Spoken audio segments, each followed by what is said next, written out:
Mwenyekiti wa mchezo wa Ulengaji Shabaha nchini Anthony Wahome na naibu wake Sami Onyango wanakiri kwamba mchezo unazidi kukua, haswa ikizingatiwa idadi ya washiriki na wadau walijitokeza wikendi.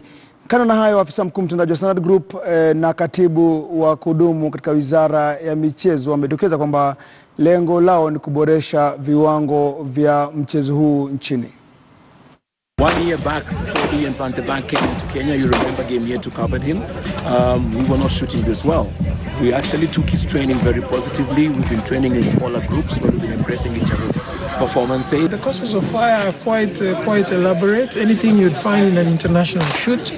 We have 3 drills, meaning they're not full courses of fire. It's just a drill where you have to shoot either with your right hand and your left hand, and the freestyle with both hands. I honestly would love to see shooting as a sport grow in Kenya, so that we have more Kenyans going for international meets and winning at the highest level. Because I think at the moment, because of the mystery surrounding it, we've seen fewer competitors, and by demystifying the sport, I think the association that Angao has done a good job. The last 18 months or so we have had a mega transformation. The Malkias were at the top of the world.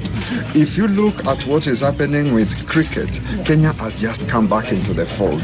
If you see, last week I was in Brazil with Tipu Rugby under 20. We are now ranked badge of honor. It also tells confidence from the members and from even the sponsors. To see the number of people that have sponsored this event tells you that it is accepted, it is gaining ground, and also taking the rightful space.